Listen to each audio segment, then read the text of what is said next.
Assalamualaikum warahmatullahi wabarakatuh. Perkenalkan, saya Witriani dari kelas 11 MIPA 1. Di sini saya akan membawakan materi pembelajaran saya, yaitu tentang tabung venturi atau venturimenter. Tujuan dari pembelajaran saya ini yaitu dengan menggunakan tabung venturimenter, kita dapat melihat tinggi permukaan air yang naik pada pipa vertikal, sehingga besar kecepatan aliran air dapat dihitung. Pertama, saya akan menjelaskan yaitu venturimenter dapat dipakai untuk mengukur laju aliran fluida, misalnya menghitung laju aliran atau minyak yang mengalir melalui pipa. Venturimenter adalah sebuah alat yang bernama pipa venturi. Pipa venturi merupakan sebuah pipa yang memiliki penampang bagian tengah yang lebih sempit dan diletakkan mendatar dengan dilengkapi pipa pengendali untuk mengetahui permukaan air yang ada sehingga besar tekanannya dapat diperhitungkan. Pipa venturi ini luas penampang pipa bagian tepi memiliki penampang yang lebih luas daripada bagian tengah, atau diameter pipa bagian tepi lebih besar daripada bagian tengahnya. Zat cair yang dialirkan melalui pipa yang penampangnya lebih besar lalu akan mengalir melalui pipa yang memiliki penampang yang lebih sempit.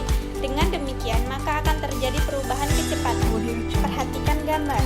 Fluida yang mengalir dalam pipa mempunyai massa jenis P. Kecepatan fluida mengalir pada pipa sebelah kanan, maka tekanan pada pipa di sebelah kiri lebih besar.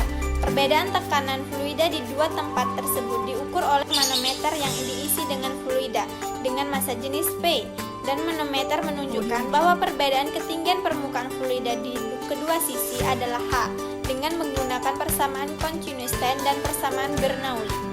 Untuk venturimenter yang dipasang manometer di mana terdapat fluida lain di dalam manometer tersebut, kelajuan aliran pada masing-masing titik adalah seperti gambar, maka dapat dirumuskan, yaitu V1 kecepatan aliran pada permukaan 1 meter per sekon, V2 merupakan kecepatan aliran pada permukaan 2 meter per sekon, A1 merupakan luas penampang 1, A2 merupakan alas penampang 2, H beda ketinggian permukaan fluida, Rho massa jenis fluida pada ventometer, Rho massa jenis fluida pada manometer, G kecepatan gravitasi meter per sekon kubik.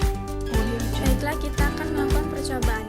Pertama, alat dan bahan yaitu 1 botol las segar besar, 1 botol las segar kecil, pipet putih, lem tembak, dan juga gunting. Baiklah, di sini saya sudah mempunyai tabung venturi sederhana yang saya buat. Di sini saya pertama akan menuangkan air ke dalam pipa venturi yang memiliki luas penampang lebih luas. Dalam pipa venturi ini, luas penampang pipa bagian tepi memiliki penampang yang lebih luas daripada pipa tengahnya, atau diameter pipa bagian tepi lebih besar daripada bagian tengahnya. Air yang mengalir di dalam pipa mempunyai massa jenis. Kecepatan air mengalir pada pipa sebelah kanan, maka tekanan pada pipa sebelah kiri lebih besar. Perbedaan tekanan fluida di kedua tempat tersebut diukur oleh manometer yang diisi dengan air dengan massa jenis Rho, dan manometer menunjukkan bahwa perbedaan ketinggian permukaan air di kedua sisi. Di sini kita bisa melihat perbedaannya. Tinggi kedua massa jenis air itu berbeda. Nah, dari percobaan yang saya lakukan, saya mendapatkan ketika zat cair melewati bagian pipa penampang yang lebih kecil, laju zat cair meningkat. Menurut persamaan Bernoulli, jika laju fluida lebih besar, maka tekanan menjadi lebih kecil. Jadi, tekanan fluida pada penampang besar lebih besar daripada tekanan fluida pada penampang kecil, sedangkan kecepatan fluida penampang kecil lebih besar daripada penampang besar.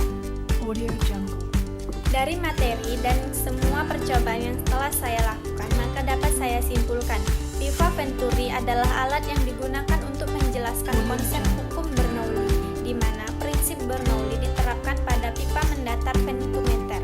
Berdasarkan hukum Bernoulli, jika kelajuan fluida bertambah, maka tekanan fluida tersebut menjadi kecil. Demikian sebaliknya, pada kecepatan fluida semakin kecil, maka tekanan akan semakin besar. Dan dapat kita lihat faktor-faktor yang mempengaruhi kecepatan aliran fluida pada pipa venturi antara lain luas permukaan pipa, tekanan kecepatan gravitasi, dan selisih tinggi. Baiklah, hanya itu materi dan kegiatan yang dapat saya lakukan dalam materi pembelajaran saya. Sekian dan terima kasih.